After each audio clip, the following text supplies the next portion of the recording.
Hello, എൻ്റെ പേര് സവാദ്. ഞാൻ നോസ്കൂല് ഡീകാർബണൈസേഷനാണ് വന്നിട്ടുള്ളത്.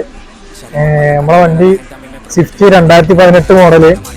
അപ്പോൾ നിലവിൽ നമുക്ക് പ്രശ്നം കാണിക്കുന്നത് വണ്ടിക്ക് പുള്ളിങ് കമ്മി, പിന്നെ അതുപോലെ വൈബ്രേറ്റിങ്, അങ്ങനത്തെ ഓരോ പ്രശ്നം കാണിച്ചത്. നമ്മളിങ്ങനെ വീഡിയോ കണ്ടിട്ടാണ് ഇങ്ങോട്ട് വന്നിട്ടുള്ളത്.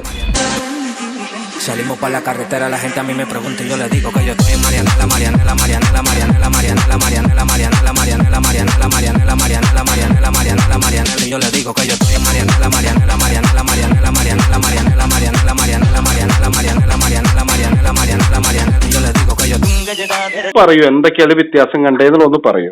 കുഴപ്പമൊന്നുമില്ല. വണ്ടി ആയത് നോയ്സിൽ ചേഞ്ച് വന്നിട്ടുണ്ട്. ഡീസലോണ്ടല്ലേ നല്ല അത്യാവശ്യം നോയ്സ് ഉണ്ടായിരുന്നു. നോയ്സ് കുറഞ്ഞിട്ടുണ്ട്. ഇപ്പോ പിക്കപ്പിൽ വ്യത്യാസം വന്നിട്ടുണ്ട്. സ്മൂത്തായിട്ടുണ്ട്. അതായത് നമ്മള് ഫസ്റ്റില് ഫസ്റ്റിലൊരു RPM ടൈമിലല്ലോ, 14 വണ്ടി സ്പീഡിലാണ് പോകുന്നത്. എന്തായാലും ഹാപ്പിയാണ്. കൊടുത്ത എമൗണ്ട് വർത്ത്ഫുൾ ആയി അല്ലേ? അതെ.